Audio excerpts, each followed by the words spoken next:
আলহামদুলিল্লাহ রাব্বিল আলামিন والصلاة والسلام على رسوله الكريم وعلى آله وصحبه وأهل بيته أجمعين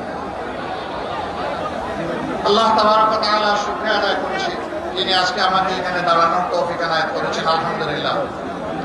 আজকের এই নির্বাচনী জনসভা সম্মানিত সভাপতি, সম্মানিত জাতীয় এবং স্থানীয় নেতৃবৃন্দ, শহীদ পরিবারের গর্বিত সদস্যবৃন্দ, জুলাই যোদ্ধাবৃন্দ, আপামর সিলেটবাসী ভাই ও বোনেরা, সাংবাদিক বন্ধুগণ, শৃঙ্খলার দায়িত্বে নিয়োজিত বিভিন্ন বাহিনীর সম্মানিত সদস্যবৃন্দ এবং সর্বস্তরের জনগণ, বাংলাদেশ আমাদের প্রিয় জন্মভূমি, আল্লাহ রাব্বুল আলামিনের দান।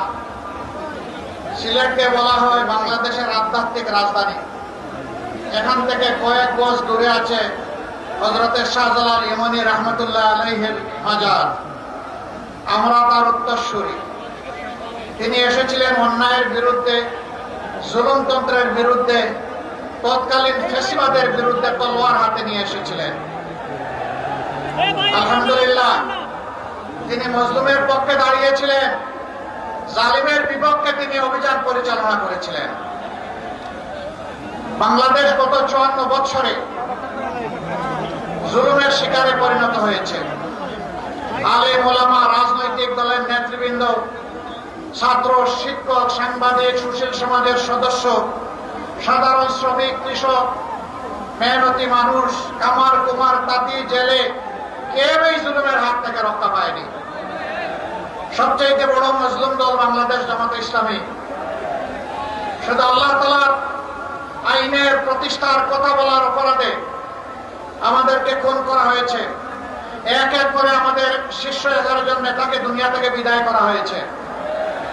1000 সহযোদ্ধা সহকর্মীকে নির্মমভাবে বিনা বিচারে হত্যা করা হয়েছে। 5000 সহকর্মীকে জীবনের করে পঙ্গু করা হয়েছে। 50 লক্ষ ভাই বোনদের বিরুদ্ধে মামলা দিয়ে শিশু থেকে বৃদ্ধ তাদেরকে বারবার জেলে পোরা হয়েছে। সবগুলো অফিস 13.5 বছর একটানা তালাবদ্ধ করে রাখা হয়েছে। আমাদের নেতৃবৃন্দের ঘর বাড়ি বুলডোজার দিয়ে ভাঙিয়ে গুঁড়িয়ে দেওয়া হয়েছে। শেষ পর্যন্ত দিশাহারা সরকার আরো 2টি জঘন্য কাজ করেছিল। একটা আমাদের নিবন্ধন বাতিল করেছিল, আর শেষ পর্যন্ত আমাদেরকে নিষিদ্ধ ঘোষণা করেছিল। কিন্তু যখন আল্লাহ রাব্বুল আলামিন 24-এর 5ই আগস্ট এই জাতির জীবনে একটু স্বস্তি দান করলেন, আমরা কোনো মিছিল করলাম না, আমরা কোনো মিটিং করলাম না, আমরা উচ্ছ্বাসে ফেটে পড়লাম না, আমরা আল্লাহ তাআলার শুকরিয়া আদায় করার জন্য সেজদায় পড়ে গেলাম যে আল্লাহ আমাদেরকে এই জগদ্দল পাথর আমাদের বুকের উপর থেকে সরিয়ে দিয়েছেন। আমরা সেই মহান মনিবের শুকরিয়া আদায় করলাম। 5 আগস্ট রাষ্ট্রেই আমরা ঘোষণা করলাম যে সংগঠন হিসাবে জামাতে ইসলামীর উপর যত জুলুম করা হয়েছে, আজকের এই মুক্তির বিনিময়ে মহান আল্লাহ তাআলার শুকরিয়া আদায় করে বলছি, একজন জালিমের বিরুদ্ধেও দল হিসাবে জামাতে ইসলামী কোনো প্রতিশোধ নেবে না। আমরা কথা রেখেছি, দল হিসাবে কারো উপর থেকে আমরা কোনো প্রতিশোধ নেইনি। তবে এও আমরা বলেছিলাম, যারা খুন হয়েছেন, আহত হয়েছেন, পঙ্গু হয়েছেন, গুম হয়েছেন, যাদেরকে ব্যক্তিগতভাবে ক্ষতিগ্রস্ত করা হয়েছে, অবশ্যই আদালতে গিয়ে ন্যায় বিচার চাওয়ার এবং পাওয়ার অধিকার তাদের আছে। যদি এরকম কেউ ন্যায় বিচার চান, আমরা তাদের পাশে দাঁড়িয়ে মজবুতভাবে তাদেরকে সমর্থন এবং সহযোগিতা দেব। একই সাথে কথা হুঁশিয়ার করে দিয়ে বলেছিলাম, সাবধান, মামলা করতে গিয়ে একজন নিরপরাধ মানুষের নাম তালিকায় অন্তর্ভুক্ত করা যাবে না। আপনারা শুনে খুশি হবেন, সারা দেশে আমরা লাখ লাখ হাজার হাজার মামলা করি নাই, সব মিলে 750-র মতো মামলা হয়েছে। 8টা মামলায় একজন করে মাত্র আসামি আছে, দ্বিতীয় কোনো আসামি আমরা খুঁজে পাই নাই, তাই দৃষ্ট আসামির নাম আমরা লেখি নাই। আমাদের কর্মীরা আমাদের কথা রেখেছে, আলহামদুলিল্লাহ। সেই জায়গায় অনেকে শত শত মানুষ, এমনকি হাজারো মানুষকে মামলায় ঢুকে মামলা বাণিজ্য করেছেন। সম্মানিত সিলেটবাসী, এই যন্ত্রণা থেকে জাতি যখন মুক্তি পেল, আমরা আমাদের পুরানা সকল বন্ধুদেরকে অনুরোধ করেছিলাম, আমরা যারা মজলুম ছিলাম, মেহেরবানি করে কেউ যেন জালিম না হই। এতদিন যে সমস্ত অত্যাচার আমাদের উপর করা হয়েছে, আমাদের কাছে জোর করে চাঁদা আদায় করা হয়েছে, ঘুষ নেওয়া হয়েছে, মামলা বাণিজ্য করা হয়েছে, দুর্নীতি করা হয়েছে, আমাদেরকে সংক্ষিপ্ত করে এখন আমরাই যেন সেই সমস্ত অপকর্মে জড়ায় না পড়ি। কিন্তু না, সবাই আমাদের কথা রাখেন নাই। কে রেখেছে কে রাখে না এটা তাদের ব্যাপার।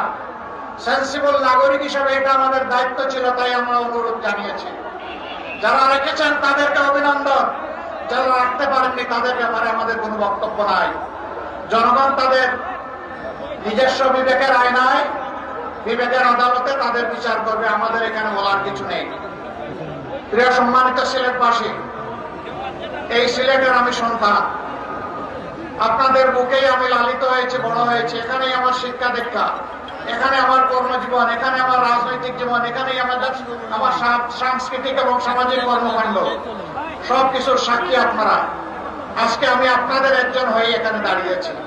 আমি বাংলাদেশ জামাতে ইসলামের আমির হিসাবে এখানে দাঁড়াইনি। আমি আপনাদের একজন ভাই, একজন সন্তান, কারো চাচা, কারো মামা, কারো দাদা হয়ে আমি আজকে আপনাদের সামনে দাঁড়িয়েছি। আমাদের এই সিলেট নানা বৈচিত্র্যে একদম পূর্ণ। আওয়াল বাওয়ার, ঝিল, খাল, নদী, পাহাড়, সমতল সব মিলিয়ে প্রিয় সিলেট বাংলাদেশের সবচেয়ে বেশি খনিজ পদার্থ সম্পন্ন এলাকা হচ্ছে সিলেট। বাংলাদেশের সবচেয়ে প্রবাসী নির্ভর এলাকা হচ্ছে সিলেট। দুঃখের বিষয়, এই খনিজ পদার্থের যে সমস্ত ভাগ এবং হিস্সা সিলেটবাসীর পাওয়ার কথা, তা সর্বক্ষেত্রে সিলেটবাসী পাচ্ছে না। সিলেটের সকল জায়গায় এখনো গ্যাস পৌঁছে নাই। সিলেটের গ্যাস থেকে উৎপাদিত বিদ্যুৎ এখনো সব জায়গায় নিরবচ্ছিন্ন পাওয়া যায় না। সিলেটের নদীগুলাকে হত্যা করে কঙ্কাল এবং মরুভূমি বানানো হয়েছে। বর্ষা আসলে নদী দুই কুল ভাঙে, নদী ভাঙনের কবলে অজস্র অসংখ্য মানুষ পড়ে। আবার শুকনা মৌসুমে নদীতে কোনো পানি থাকে না।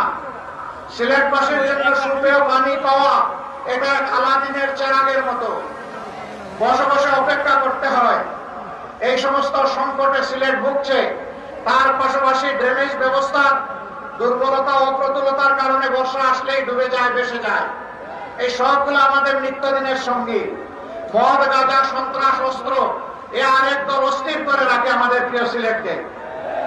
প্রিয় সম্মানিত ভাই ও বোনেরা, আমরা এই সমস্ত অপকর্মের বিরুদ্ধে যুদ্ধ ঘোষণা করেছি। আমরা বলেছি, প্রিয় বাংলাদেশের 1 ইঞ্চি মাটির উপরে আল্লাহ তাআলা যদি আমাদেরকে এই দেশের সেবকের দায়িত্ব দেন, 1 ইঞ্চি মাটির উপরে কেউ আর চাঁদাবাজির হাত বাড়ানোর সাহস করতে পারবে না ইনশাআল্লাহ। আমরা ঘোষণা দিয়েছি, কোন অফিস, আদালত, কার্যালয় এখন থেকে আমরা যদি সুযোগ পাই, আল্লাহ তাআলা যদি আমাদেরকে সুযোগ দেন, কারো ঘুষ নেওয়ার প্রয়োজন হবে না এবং ঘুষ খাওয়ার সাহস হবে না। কিন্তু সম্মানের সাথে সমস্ত নাগরিক বসবাস করার নিশ্চয়তা পাবে। আজকে বিভিন্ন ক্ষেত্রে